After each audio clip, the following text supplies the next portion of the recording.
Hi, everyone. I have a question for Angela and Kevin. Please describe to me your one of your marketing pet peeves. So, what's the one thing that people don't understand about marketing? So, Angela first.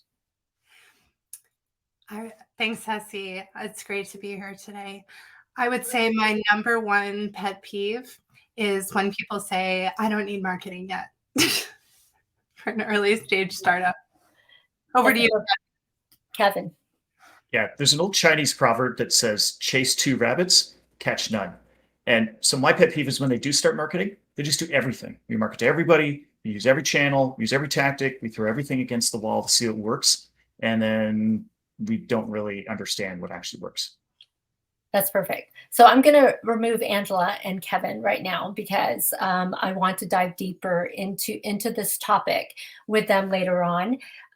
So Angela Bourne, entrepreneur in residence at Altitude Accelerator, is joining us today, as well as Kevin Smith, who's the founder of The Story Architect. So just a little bit background into what we're going to discuss. We see a lot of this time and time again. That one of the last things companies invest in when they're actually just starting out is marketing. And we see developers and engineers being hired before a marketer. There's a product that is designed without consideration of who it's being designed for. We see a product that is tweaked without actually talking to customers. So marketing strategy seems to always take a back seat to product strategy, and that is a fatal flaw. Welcome to Tech Uncensored. My name is Hessie Jones, and we're here today to set the record straight. Marketing is not just about advertising. It's not just about cool campaigns or PR. What a founder needs to do is some groundwork to actually establish if the business that they're building is viable. And that means they have to do some work with people who understand customer, who understand go-to-market strategies. The foundations of revenue and also building a sustainable business actually begin here. And this is what we're going to tackle today. We're here to say that no matter what size your organization, no matter what stage you're at, you need a marketing strategy. So I'm going to welcome back Angela as well as Kevin, where we're going to start tackling some of these issues. So Angela, let's start with you. Earlier, you said when companies say we don't need marketing, let's expand on that. Is it a question of money? Is it because there's this perception that there's just too much of investment earlier on when they don't need it? What is going on? I think that in my experience, and I'm eager to hear Kevin's as well, many startups that I've worked with over the years have said, "Oh, we're too early for marketing." Perhaps they're stealth, very early stage. They're still locking down their IP, but you know what? They're still applying for grants and applying for speaking opportunities at conferences. So you still need to be able to apply, with your elevator pitch and descriptions of your value proposition and who are your customers and what problem are you solving, which is the biggest piece. And of course, this is all marketing. This is marketing strategy 101. So in my opinion, it is never too early to start thinking about marketing, even if, to your point, Hassie, that you're not advertising it. You're not doing a full PR campaign. You're not on the Today Show. You're not talking about what you're doing. But it's really a good idea to get all of your ducks in a row from a branding perspective, naming your company, coming up with a name that you love, coming up with, the photography and the typography and building your website and actually all of these things that reflect you and your company mission and vision and values and all of these things. These can be done in the inception of a company. And they should be, even as your engineering team and your developers are building your product. So my advice for startup founders who are out there, you definitely, when you have the time, think about it and think about the brands that you love. Think about the founders you admire, whether it's Apple or Patagonia, think about the stories that really resonate with you and go for it and just start to build that groundwork, because you definitely don't want to be in a position where you're caught flat-footed and you're going to pitch at CES in Las Vegas and you don't even have a logo yet. So that's my advice there. Now, the one thing that you and I had talked about before, which I think I want you to actually dive deeper into, is the importance of some of the frameworks that people need to understand. So speak to me about the business model canvas and Porter's 5 forces, so that people understand like how these things can be pivotal to their business. Absolutely. And these classic frameworks that have been around forever. I mean, I think the Porter's 5 forces original article was published at the Harvard Business Review in 1979. It's an oldie, it's a classic, it's still relevant. So when you're looking at your competition, threat of new entrants, there are threat of substitutions, all of these things, when you're thinking about your product or service that you're developing and this cool idea that you have, it's always a good idea to get right in the ring and look at your competition. Don't be the proverbial, ostrich with your head in the sand, hiding from who the competition might be. Just rip that Band-Aid off and just dig right into looking at your competitive landscape. There are amazing resources out there. I mean, so much is online. The business model canvas, you can find it. You just Google it anywhere, and it helps you really delineate what you're trying to do with your company and your business idea, from every perspective, from partners to what's your value prop, what customers are you going for, who are your customer segments, the channels, what are you going to cost, what's your product going to cost, kind of all of these things, put it on paper, and it really helps synthesize everything. So I encourage entrepreneurs who have a minimal or no marketing training, or having any full-time marketing staff or anyone on their team, to find these resources online, because they're all out there. So that's what I would recommend starting with. No, that's awesome, Angela. Thank you. So Kevin, what encompasses a marketing strategy? So what are the things that are within the umbrella of marketing that founders actually fail to consider? Yeah, I think the thing to kind of keep in mind is like most founders, and again, I'm generalizing, but most founders are very product-led people. Oh, I thought of this great idea for a specific problem that I have. Let's start building something. And what they tend to fail to consider is generally, who is that product going to be for? There's some fundamentals to marketing which are customer centric rather than product centric. So really coming back to basics, like who is your customer segment and buyer persona? We're probably going to talk a little bit about what a buyer persona is and what a customer segment is, but it's what I tend to find founders doing and startups doing is going way too general. My product can work for anybody. I'm advising an enterprise technology company right now that has this really cool storage tech that they built, and I'm like, great. Who are you building it for? I'm like, well, it could work for anybody. From somebody with their home PC to like the biggest enterprise in the world. I'm like, well, those are very different problems that people are going to have.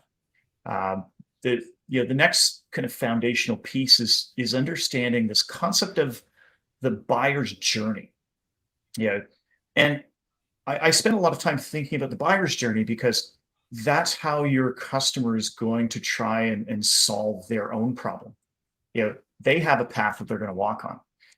I used this example with somebody a couple days ago about microwaves, because I needed to get a new microwave and my dad needed to get a new microwave. But we have two very different needs and two very different buying paths. Like his microwave died, and he's 79. He wants the cheapest microwave that he can find for his small apartment. It needs to be the tiniest microwave. And so his path was very quick. He's like, I need it now. It broke. I'm going to look at Walmart and see what they have for the cheapest microwave. And then I'm going to go there and buy it. Whereas my need was very different. I bought my wife a stand mixer, which took up space on the counter. So she didn't want the microwave sitting on the counter anymore. So we needed to look at an over the stand microwave, which meant I needed to do a bunch of research on over the stand microwaves and then go to Home Depot and then get an installer. That was not $100 microwave. Let me tell you that. My journey to solve this problem was different. The problem I was solving was different. So I try and guide founders on like how can you really understand your customer and how they are going to try and go to market. And then you map your strategy against that. So when you're thinking of like, hey, what channels do I use to reach customers? Well, what are your customers doing to research you? How are they trying to solve that problem? You need to follow your customer. If your customer's using Google, then Google's probably going to be a strategy. If your customer is discovering products on TikTok, maybe you need to think about TikTok. Or if they go to trade shows, you need to be at the right trade shows. I find that they tend to try and do too many things instead of focusing and testing and optimizing. And so even once you figure out, hey, this should be the channel, there's still a lot of work to figure out, what's the right type of ad? What do I say? How do I communicate with the customer? How do I make it cost effective? There's all types of work that has to go into that to make it effective. And so you really need to think from the customer first rather than the product first. Thank you. And so I'm going to get Angela to build on that, because obviously a lot of this work earlier on can be done, I would say, in parallel with product development. In fact, I think one could potentially inform another. So, but what are the implications if these things aren't done earlier on? I think that ultimately you waste a lot of time and money if you don't do things right the first time. There is some trial and error, obviously, in understanding your customer and really digging into the buyer journey and like Kevin said, meeting your customer where they hang out, right? Like what channels are they on and what ads are what magazines are they reading and making sure that you meet them where they are. This takes a lot of strategy and thought and trying to do everything and all at once, and this kind of spaghetti on the wall approach, it just is a mess and it wastes a ton of money. So actually taking a step back, coming up with a plan is actually much more cost effective. And I find that a lot of startup founders think that that's more expensive. It's like, oh, strategy, plan, that sounds expensive. That actually is, these are what we use, to put in place a plan and a budget to not waste money. Everything's targeted, everything's planned out, everything's very strategic, and we, so that's what I would recommend. And I think to that point, just building on that a bit, there are some really wonderful research, kind of avenues working with Altitude. We have some really great market research available to our clients that would be enormously expensive if you were to hire a professional firm, tens of thousands of dollars, but working with us, it's free. So that's another enormous benefit of working with us, because these, really digging into your customers and the market is a critical aspect. And we understand how important that is to an early stage founder, especially. Okay, thank you. And yes, thank you for touting Altitude, because we do provide those services for a lot of companies that are still very early stage and developing the product. We provide resources and programs, which, Kevin spearheads our incubator program. And so I'm going to throw this question to you. So if there is a cost that Angela is talking about that can be prohibitive for a lot of early stage companies, and you can't afford a full-time marketer. What are the skill sets that you need to ensure that your organization is kind of following the right path? Yeah. And that skill set will usually kind of align to where your customer is spending their time. So it tends to be channel specific. One skill that tends to go across broadly across all of them is just understanding content development. So how to write content, how to create content, how to build content that is attractive to your customers and brings them into a conversation. That's a really important skill to have. And then it drills down into uh, if it's a Google, let's say your customer's using Google as a primary research channel. Building your skill set in optimizing for Google becomes really important. Um, Understanding like which path to go again will depend on cost, because something like SEO, search engine optimization, is actually really skill intensive. It takes a lot of skill to do that properly. I like to say I know enough about SEO to be dangerous. I'm not an SEO expert, and it would take me a long time to even reach that. Where something like Google Ads, you can pick up that skill with a few Google Ad courses, and you can get up and running pretty quickly. Um, it just it may cost a little bit more directly to use that. Yeah, if your channel again is, let's say, trade shows or distributors, there's a little bit of skill to develop in those channels. So there's some common ones like content, but then you have to really figure out, again, how is my customer going to market and how do I build a skill around reaching them? And I'm finding, I think with digital, specifically, there are ways to actually learn some of those skills yourself.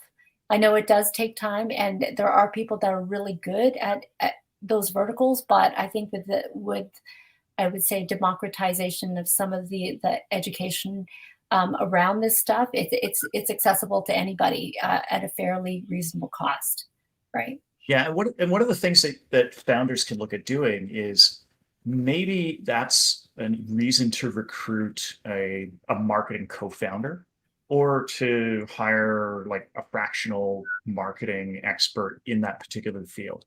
You like TikTok is a great example.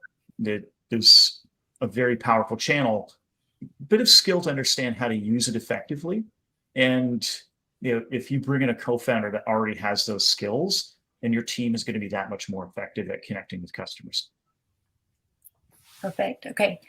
Angela, I want to talk about branding, because branding, people think logos, they think, what are the colors of my of my one pager, my website, etc. But branding is much more than that. It's all also about your messaging. And I want you to tell us, what does branding, the importance of branding when it comes to you as a company, and how you put yourself out there. Well, I think you're absolutely right. A lot of people think that branding is just the logo and the colors. And I think that I've had the great privilege of working with some brilliant branding professionals and creatives over the years, and I've learned a lot myself. And just the essence of your company, as if it was, as if your company was a person, what personality would it have? What words would, best reflect your brand? These are the things, to Kevin's point, as you're building out your ads and you're creating an ad campaign to reach those target customers in those channels where they hang out.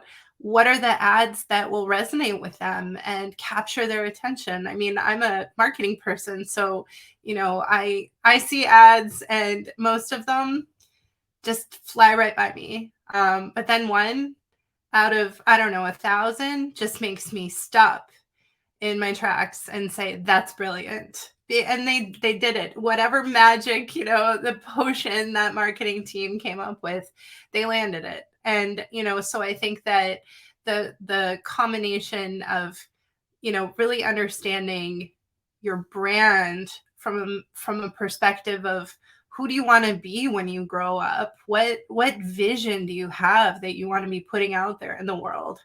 All of this is reflective in the images that you choose, the typography that you select. There's a lot of thought that goes behind it. You know, are you an AI startup that is like, you know, scary and, you know, Minority Report, or are you something lighter and working to make the world a better place through AI innovation? You know, maybe you want to reflect that. But it should always be authentic. It should always feel like you. You don't want to ever, like you as in your company. And you don't want to, you want it to be authentic. Your brand has to be authentic. And really it's kind of like looking in a mirror. If you are building your brand and your story and everything, and you're taking the time to do it correctly, then your customers are going to feel like it's really genuine, that they get you, they understand you, and they like what you're saying. But if you try to force it and you try to think, what are my customers going to want to see? Then it will feel very false and there will be a disconnect. So my recommendation with branding is to, again, start early and start looking at, you know, the iconic brands out there that, you know, really resonate with you, and then building upon that and seeing how, and you know, kind of building a brand vision board, if you will, things that you like, things that you don't like. This actually is enormously helpful, and you can do this on your own. Mm-hmm. No, I agree with that. And I think for small companies that are just starting out, maybe it is a reflection of who they are, their own values, and what they want to be as a company. And I think that is a great starting point for them to actually build out what their vision is going to be. Thank you. Okay, Kevin. So I want to tackle this idea of buyer persona and understanding customer, because I feel like there's not enough of attention paid from startups to really understanding their customers, especially if they are a product-led organization. And so does it seem like in many cases that companies that are like that, it's like they're a hammer looking for a nail? Yeah. And I'll give you an example of where this can go really wrong. A couple of years ago, I worked with a healthcare startup, and they built, in general, a product that would work for appointment booking and a bunch of other things. And great opportunity to the pandemic, and they decided to go after every opportunity that they could. Meaning going after doctors' offices, pharmacies, the public health units, vaccine clinics. The provincial government had a bunch of initiatives. They rolled out these public health groups for hospitals, so they try to get opportunities with them, insurance companies. So they really were selling to like everybody in the healthcare space. And they were actually successful at getting opportunities all across these different personas. And that was the problem. We'd get customers that would come in, they'd say, yes, we'll buy it, let's start implementing, but they all wanted different features. They all needed different capabilities. And so it actually led us into this position where the development team is going nuts. The one customer group would want a bunch of features. They'd get spun up building those. And then all of a sudden, another urgent request from a bigger customer would be like, oh no, we need this, let's build that. And product development would be put on the side for the customers we'd already sold to. And then those customers would understandably be upset, be like, where's my feature? You sold me this product. I want my money back. And it just led to this cascading failure across the entire organization. Everything was much more expensive.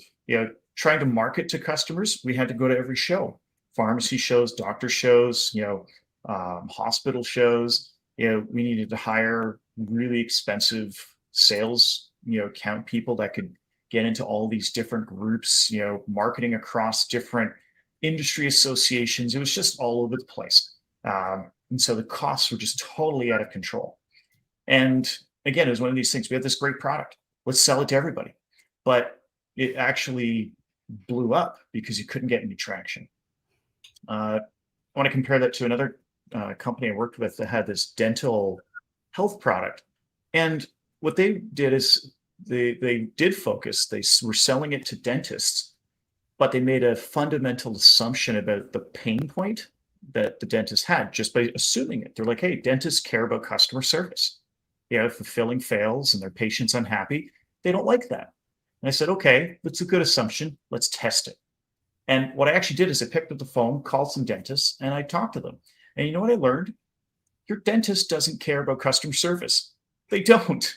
They're like, you know what? If a filling fails, yeah, the customers aren't going to be upset, but they're not going to leave us. They're going to come back and we're going to have to fix it.